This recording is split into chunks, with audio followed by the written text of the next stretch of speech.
Alrighty guys, I'm going to talk about a few different colorants that I have. Let me grab soap real quick. Okay, so first I want to talk to you about jojoba beads in soap. And I have this 4-pack here with the red, the green, the blue, and the orange. And I've put these in sugar scrubs and soap. So far, I really like them in the sugar scrubs. This is them in soap. They the red kind of, I don't want to say bleeds a little bit, but yeah, it kind of does bleed a little bit. The blue is fine. I might just have too many in here, but yeah, this is what it looks like in soap. And those are jojoba beads in soap. And then in my sugar scrubs, it really doesn't do too much dispersing. No, that's not the word. Let me grab my sugar scrub and I'll show you.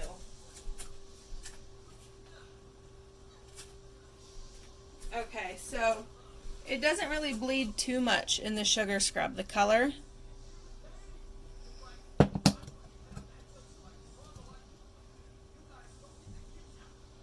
Really pretty. But yeah, that's the jojoba beads in the sugar scrub. So they're really pretty, they're really cute. They could add a little bit to a plain bar, and they have a slight exfoliation to them. Next, I'm going to be talking about natural colorants and additives. And first, I'm going to talk about adding coconut milk powder to the soap. This really makes the soap a bit more creamier feeling. It doesn't do anything really to the color. I haven't noticed it do anything to the color of my soap, but it's a great additive. So I highly recommend doing the coconut milk powder, because then you don't have to worry about water discounting and then accounting for the milk and all of that. And then I'm only going to show you the ones that I've used so far, that way I could tell you my experience with them. So I have my fruit powders, banana, these are only the ones I used so far, raspberry, orange, and lavender. And then I have my walnut shell powder and my moringa leaf powder. Now, let me talk about these powders. Now, the banana one really doesn't do anything as far as color, and it does give the soap a bit of a sweet smell at first, but it kind of dissipates over time. And all of these accelerate trace a little bit, so just know that. The moringa leaf powder, this you need to really mix in oil before you mix it to your soap, because it will leave lighter green spots. Let me go ahead and grab a bar of soap that uses this powder in it, and I'll show you.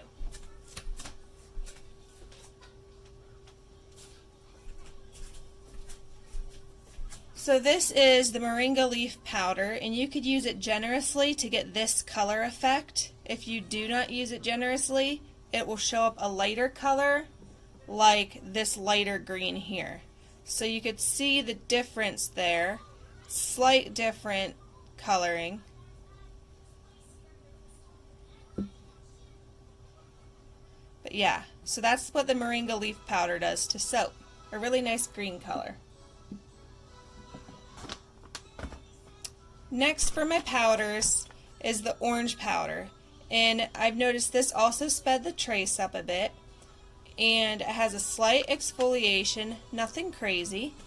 And I used the orange powder in this soap, and you could see here this tan color, this tan color here, that is the orange powder. This lighter tan, that's the banana. The green is the moringa leaf powder, and that brown color is the raspberry powder. So that kind of gives you an idea of what they do in soap.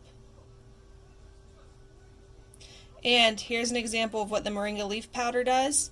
See these green dots? That is the unmixed moringa leaf powder that kind of has bigger chunks. So you really have to make sure you disperse it well.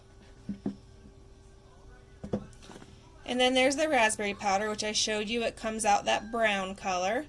I did add the raspberry powder in with a mica and got this bottom color here, which is pretty. And I used it in combination with this mica. So I did mostly the mica with a little scoop of the raspberry powder, and it came up to be this color. Really awesome, really fun. But by itself, this raspberry powder shows up more of a brown.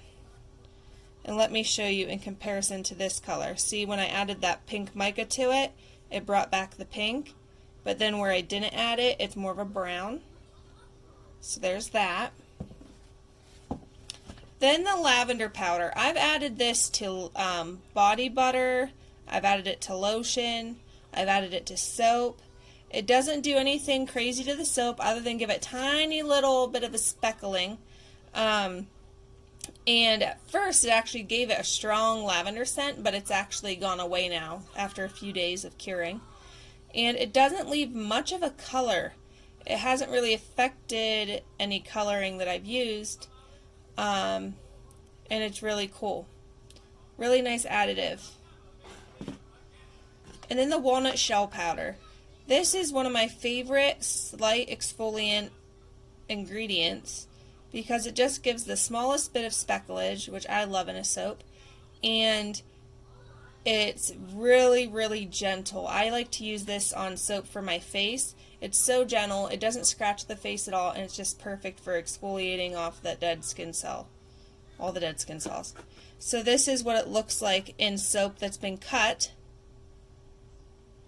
And this has no added coloring. And then here's what it looks like. This is the end piece that didn't gel and that has the stuff in it, the powder, the walnut shell powder. So as you can see, it just makes a beautiful speckled bar. And the fragrance in this is amazing too. So far that's what I have for my powders that I like to use. And then there's like the activated charcoal and stuff like that that's really nice to use.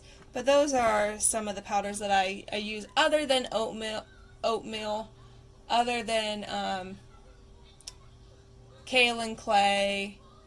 I've used coconut flour before, and they're all pretty nice. Okay, now as far as the colorants from Soapbox Micas. This is the one that I used in the bottom of that one bar, and it was a really pretty color. I used these three in my latest soap video that you guys saw, and this is what they look like. Really true to color, really gorgeous, beautiful. I love it. I'm in love with the neons. I'm just upset I didn't get neons sooner. And let's see. Now for other brands of micas, I have this Additives from Amazon. I've used these. You can use a lot. A little bit doesn't do too much to the soap, but if you use a good scoop, it does wonders, and it's true to color. Whatever it looks like in the package, that's what it looks like on the soap. Yeah, I have a lot of those kinds. I have little samples here. More Additives. This is part of the other ones. And then I also have Micas from handmadesoapingsupplies.com. I did not use any of these, I believe, in any of my soaps yet. You know what? Yes, I did. I just have to remember which soap. But anyways, yeah, so there's the peach mica. Really, really pretty and all that. Let's see here. I have a bunch more of the micas, which you can see in my unboxing video. I have other brands of the Amazon colorants. I'm just trying to see which one of these is the other brand. I have used this Aqua Dreams from soapmakingsupplies.com, and I really liked them. True to color, really pretty. Adam Tech, here we go. Okay, so this Decor Rom soap dye. This stuff is amazing. It's super cheap, and it works really, really well. I highly recommend getting these little sample bags. They're 0.18 ounces per bag, and it gives you a little usage rate down here on the sticker. So if you're looking for a specific concentration of color. And these work really, really well. I really like them, and I only have a few left because I used all of them up. And their red for that brand is red, just so you know. Okay, so that's it for my micas. All of the micas that I've used, I've really, really liked. Especially the Amazon cheapies. Those have been working wonders for me. And these neons here, these are by far my favorite colorant so far. And I've had Nurture soap colorants. So here's another example of an Amazon company. I don't even know what this is called. I can't remember. But they all came in these little jars. And these ones, you kind of need a lot to go a little way. So they're not as concentrated as, say, the Soapbox Micas are. And then, of course, a lot of people already use Nurture soap, but I actually like Soapbox Micas more than Nurture soap. I think it's gorgeous, their colorants. I'm just looking around my soaping area. I use the lemon peel granules and the orange granules in soap, and that's really pretty. You guys have seen those in the past in my soaps. I think I'm going to do a fragrance oil video, not today, sometime soon, so that I could talk to you guys about different fragrances that I've tried a couple of times that did me dirty, and I don't ever want to use them again, and they're just the worst. And they're pretty much only good for lotions and candles.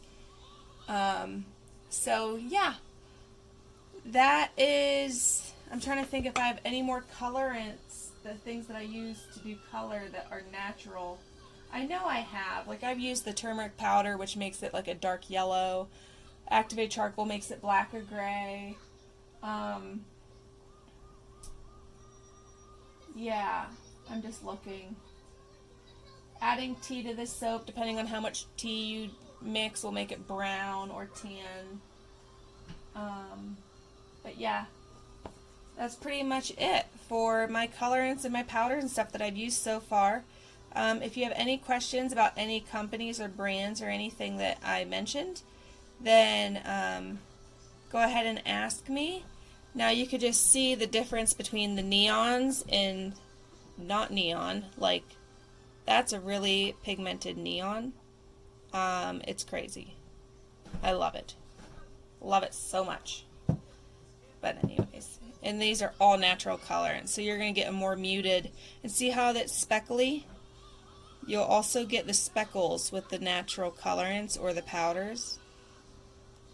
Kind of like the walnut hull powder or the walnut shell powder, but it's a bit different.